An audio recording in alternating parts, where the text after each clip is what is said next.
High court से फैसला आ गया जातिगत जनगणना के पक्ष में। बिहार की सरकार में शामिल पार्टियों, चाहे जेडीयू हो, आरजेडी हो, कांग्रेस हो, लेफ्ट हो, सब में खुशी का माहौल देखा जा रहा है। लेकिन भारतीय जनता पार्टी की स्थिति बड़ी अजीब है। भारतीय जनता पार्टी के नेता असमंजस में दिखाई दे रहे हैं। तो विरोध भी करना है, क्रेडिट भी लेना है। बीजेपी के नेता कह रहे हैं कि जब हम बिहार की सरकार में शामिल थे, मतलब हम जब नीतीश कुमार के साथ मिलकर सरकार चला रहे थे, तभी जातिगत जनगणना का फैसला हो गया था। लिहाजा आरजेडी को और तेजस्वी यादव को कोई हक नहीं कि वो जातिगत जनगणना पर क्रेडिट ले।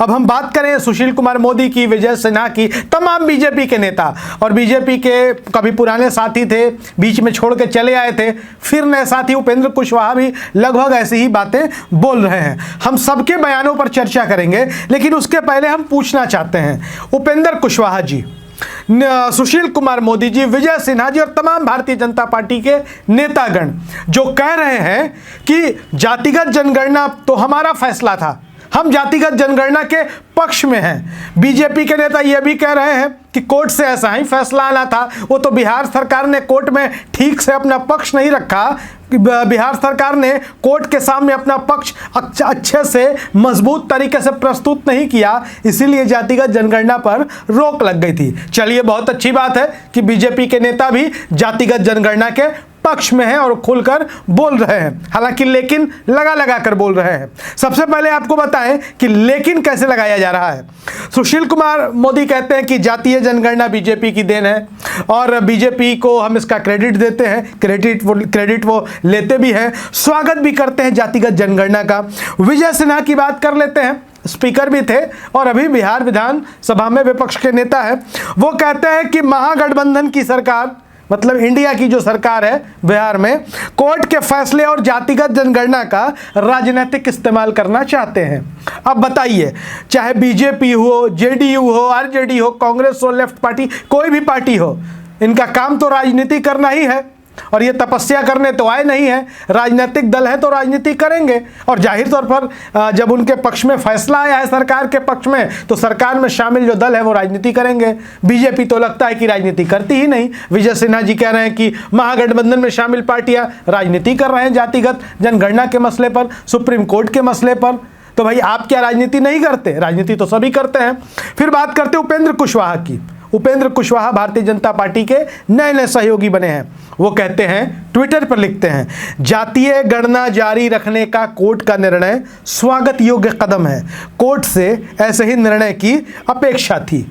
बहुत खूब, बहुत बढ़िया विचार उपेंद्र कुशवाहा जी। और अब ऐसा कर लीजिए कि आप लोग जब जातिगत जनगणना के पक्ष में हैं ही, उपेंद्र कुशवाहा जी हैं ही, सम्राट चौधरी जी हैं ही, सुशील कुमार मोदी है, विजय सिन्हा, तमाम बीजेपी के नेता हैं, बीजेपी के सहयोगी भी हैं, जातिगत जनगणना के पक्ष में हैं। तो ऐसा करिए कि केंद्र में जो नरेंद्र मोदी जी की सरकार है, आप ही की सरकार है, और केंद्र सरकार देश की मालिक है, देश पर उनका नियम कानून लागू होता है। तो आप लोग मोदी जी से कहिए कि पूरे देश भर में जातिगत जनगणना करा लिया जाए और जातिगत जनगणना के फायदे भी आप लोग गिना रहे हैं। खैर, मोदी जी से तो आप कह ही लीजिएगा, देश के कई सूबों में, बड़े बड़े राज्यों में भारतीय जनता पार्टी की सरकारें हैं। उत्तर प्रदेश में बीजेपी की सरकार है, उत्तराखंड में बीजेपी की सरकार है, हरियाणा में सरकार है, आपकी सरकार जो है देश के कई दूसरे सूबों में भी है। हम यहाँ तक कह सकते हैं कि कई जगह आपके गठबंधन की सरकारें भी हैं। जैसे आप महाराष्ट्र में देख लीजिए, आप बड़े बड़े सूरमाओं के साथ वहाँ सरकार चला रहे हैं, एकनाथ शिंदे हैं, अजीत पवार हैं, वहाँ भी जातिगत जनगणना करवाई है। और आप लोगों का फर्ज है, क्योंकि जातिगत जनगणना का जो है लाभ भी बताया जा रहा है बीजेपी की ओर से। हाँ, ये अलग बात है कि असमंजस की स्थिति इन लोगों में है, कुछ भी कहना है लेकिन लगाकर बोलना है, लेकिन जातिगत जनगणना के पक्ष में तो है ही।